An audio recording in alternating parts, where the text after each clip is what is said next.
यहाँ पर जो है महान जैन दिगंबराचार्य त्रिवल्लचार्य स्वामी ग्रंथराज कुरल काव्य में वस्तु के वस्तुत्व को समझा रहे हैं।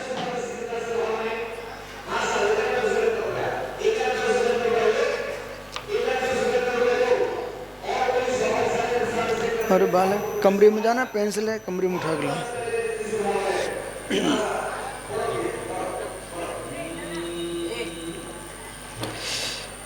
संसार में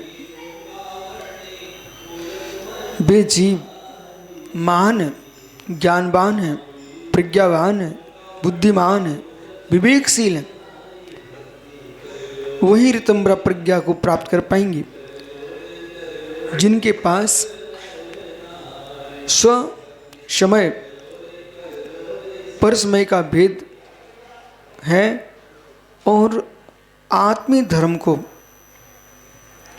कभी अपने से भिन्न नहीं देखते, साथ ही स्वमत का भेद खड़ा नहीं करते।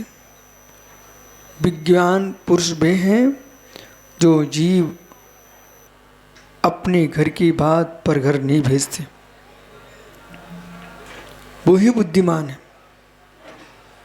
तात्कालिक स्थिति में आकर के जो गहरा सोचना नहीं जानते उनसे महाविनाश होता है। जो गहरा चिंतन करना नहीं जानते वो महाविनाश के कगार पर खड़ा कर देते हैं। पीछे स्वयं मुड़ के देखेंगे तो उन्हें सब कुछ समाप्त दिखाई देता है, सब कुछ समाप्त दिखाई देता है। भिन्न पक्ष चाहता ही है आप परस्पर में विसंवाद करो, लड़ो, हमारी शक्ति अपने आप बढ़ जाएगी। दो भाइयों के पास मजबूत द्रव्य है, मजबूत प्रीति है, उनके सामने कोई टिकता नहीं है, तो लोग सोचेंगे वो दिन कब आए जो इन दो के बीच में दरार पड़े, और दो की दरार पड़ जाएगी और जितनी वो कमज़ोर होते जाएंगे, जितनी कमज़ोर होते जाएंगे, शत्रु अपने आप में बड़ा होता जाएगा, उत्कर्ष करेगा। आज क्या है, बड़ी बड़ी शक्तियाँ एक दूसरे को झगड़ा कराने के विचार में रहती हैं। आप युद्ध करो, हमारे अस्त्र शस्त्र बिकेंगे, हमारी सांत्वना जाएंगी, हमारा नाम रहेगा, तुम्हारा नाश होगा और हम विशालता को प्राप्त अपने आप हो जाएंगे। ये क्रूर परिणामी की नीति होती है। मतलब देश विश्व को शांति जीने की उनके अंदर प्रज्ञा नहीं है, उनको इसी में आनंद आता है जिनके मस्तिष्क में कुमति छाई हुई है। भेद वही कराएगा जो कुमति से युक्त होगा। बड़े शांति से सब जी रहे हैं, कुछ ऐसी बात छेड़ देना जिससे खलबली पड़ जाए। पानी शांति से बह रहा है, उसे नहीं देखना पसंद कर रहे, पत्थर पटक देंगे तो उछाल आए जिसमें, फिर मस्ती आनंद लूटेंगे। देखा, स्तब्ध बहते पानी में लोग पत्थर पटकते हैं, जिससे पानी ऊपर आए उसको देखने के लिए आंखें तरसती हैं। जैसे कि पत्थर पटक के ऊपर पानी चढ़े, उसको देखने के लिए अज्ञानियों की आंखें तरसने पर ये नहीं जानते कि हमारे पत्थर जब पानी में गिरेगा कितने जलचर जीव का घात होगा, जलकाय का घात होगा, उसके अंदर रहने वाले त्रस्त जीवों का घात होगा, अनर्दंड होगा। नहीं, उनको तो उसको लहर देखना है, उछाल देखना पानी का। ऐसे ही अज्ञानी लोग युद्ध में अस्त्र शस्त्रों की धूम देखना चाहते हैं, अग्नि के अंगारे देखना चाहते हैं, आकाश में उठता धुआं देखना चाहते हैं, पर ये नहीं देख रहे हैं कितने जीवन के धुएं जा निकल रहे हैं, कितना हत्या हो रही है, ये कोई नहीं समझता है। बदका भेदी लंका ढहाए, तो लंका को ढहाने वाला कोई बाहर का आदमी नहीं था, घर का था। तो यहाँ पर आचार्य महाराज कह रहे हैं जो नंगी तलवार लेके आ रहा है, उस बैरी से डरने की अपेक्षा से जो तुम्हारे साथ मित्रता का व्यवहार करके अंदर ही अंदर जो तुम्हारा विघात कर रहा है, उससे आपको सजग रहना चाहिए। पुनः ही कह रहे हैं अप्रमत्तो निरक्षेदंत दुष्णाचरिपोषुश्री कार्त श्रेय शत्रु रन्यथा चक्री सूत्रवत। क्या सुंदर शब्द का प्रयोग है, चक्री सूत्रवत। तो चक्री सूतपथ का मतलब होता है चक्री यानी प्रजापति, चक्रवर्ती का चक्र और कुम्हार का चक्र। तो कुंभकार जो है अपना चक्र चलाता है। आपको हमने दिखाया कई बार रास्ते मार्ग में चलते चलते, और वो इतनी सुंदर तरीके से मटके को चक्र पर रखता है, से हाथ घुमाता जाता है, वो बनाता जाता है। जब अच्छे उठ जाता है, बन जाता है, एक धीरे से धागा सूत लेके आता है, वो ऐसे करके गया काम से चिकना करके प्रीतिपूर्वक मटका समझ ही नहीं पाया अब मेरा क्या होने वाला है, वो धागा फंसा करके वो तुरंत राख दिया। ऐसे कुछ लोग ऐसे होते हैं, बिल्कुल 24 घंटे साथ में रहेंगे, चिकने चिकने तुम्हें करते रहेंगे, चिकनी चुपड़ी बातें बताते रहेंगे, बिल्कुल तुम्हारी प्रशंसा करते रहेंगे, और मुंह का पाक के जैसे कुंभ का धागा डाल करके मिट्टी को काट देता है, ऐसे वो तुम्हारी गर्दन कटवा देंगे। ऐसे लोगों से सावधान रहना चाहिए, सावधान रहना चाहिए, 24 घंटे सावधान रहना चाहिए। पानी लगा लगा करके चिकना कर करके देखो गंगवाल जी कितना चिकना किया, बिल्कुल स्वच्छ कर दिया, और जब बिल्कुल चमकने लग गया धीरे से ऐसे एक पतला धागा रहता है, यूँ किया और चकली चल ही रहा है, मटका रखा ही है, वो मटका समझ नहीं पाया कब में कट गया, वो कब उठा ले गया वो। तो ऐसे लोग कुंभकार के समान धागा डालने वाले लोग होते हैं।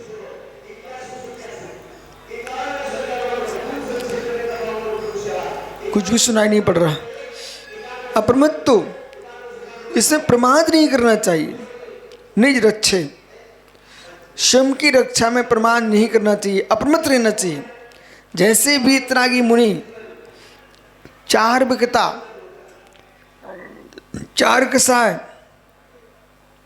5 वृत्ति, स्नेह, निद्रा, इन 15 प्रमाणों से अपनी आत्मरक्षा करता है तो अप्रमत्त कहलाता है।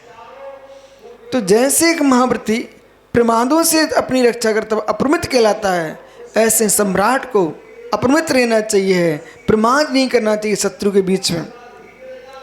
शत्रु, कसाय और रोग, इनमें प्रमाद नहीं करना चाहिए। शत्रु, कसाय, शत्रु, कसाय और रोग में प्रमाद नहीं करना चाहिए। तो अब सिंधु पुराने लोगों की बात कब तक करते रहोगे? अपना दिमाग भी लगा, रोग का प्रमाद करोगे, चलता है चलता है, जाओ बेटा अंतिम श्वास निकल जाएगी, अब चलते रहना। रोग का प्रमाद नहीं करना चाहिए, रोग का तुरंत उपचार करना चाहिए। तो रोग का तुरंत उपचार करना चाहिए। आगे चलिए,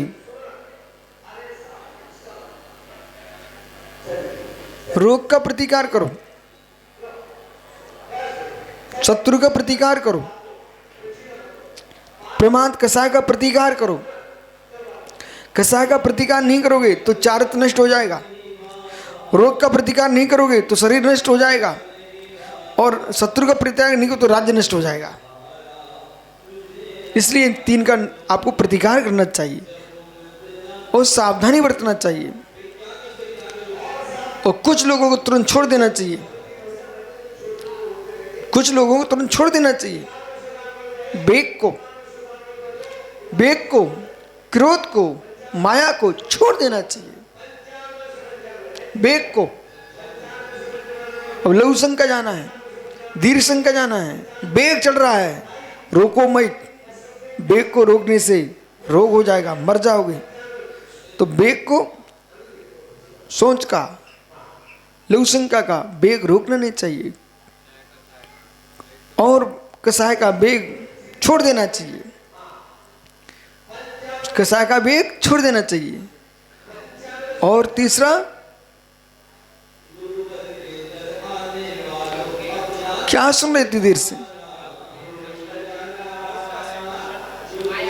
माया का वेग छोड़ देना चाहिए। माया का वेग रखे रहोगे अंदर, समझे ना, तो छोड़ देना चाहिए। इसलिए अप्रमत्तो निरच्चे बनम दुष्टम रिपु सुश्री, अपने गुप्त विरह से जग रहो, क्योंकि संकट के समय तुम्हें कुंभकारी की डोरी बड़ी सफाई से काट डालेगा। काट से अवसरे शत्रु अवसर पाते ही तुमको नष्ट कर देगा। इसलिए किसी प्रकार का बैरी के साथ आप विश्वास मत करो। सजग रहो, सजग रहो, सजग रहो, सजग रहो। जैसे पतली दीवार पर चढ़ा आदमी कुंभ, उस कलाकार को देखो, नट को देखो, जो रस्सी पर चढ़ करके खेल दिखा रहा है, कितना सजग होकर के नहीं खेल खेल हो जाएगा। कांसे की थाली लेकर के दो बांसों के बीच में रस्सी बंधी हुई है, चढ़ गया, उस पर खड़े होकर के खेल दिखा रहा है, दौड़ रहा है, पर कितना सजग होगा। तो जैसे और अपने मुख में हल रखे हुए, भाला रखी हुई जिब्बा पर और दौड़ रहा है, कितना सजग होगा। तो जैसे भाले को रख करके दौड़ रहा है, हल को रख के मुख में दबा करके भाग रहा है, कितना सजग होगा। उसी प्रकार से जिसके सिर पर राज्य का भार है, देश का भार है, चारित्र का भार है, उसको सजग होकर जीना चाहिए, अन्यथा खेल समाप्त हो जाएगा। जीवन को जीना है आनंद के साथ तो जियो अप्रमत्तता के साथ। जीवन को जीना है आनंद के साथ तो जियो अप्रमत्तता के साथ। प्रमाद रहित अप्रमत्त जीवन जियो, आनंद का जीवन, अप्रमत्त जीवन, आनंद का जीवन, अप्रमत्त जीवन।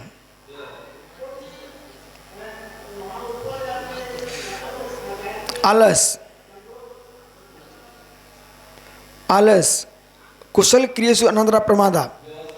जो कुशल क्रिया है जिससे पुण्य बढ़ता है, पाप का क्षय होता है, ज्ञान बढ़ता है, चारित्र बढ़ता है, श्रद्धा बढ़ता है, ऐसी क्रियाओं में प्रमाद करना, इसका नाम प्रमाद है, आलस करना।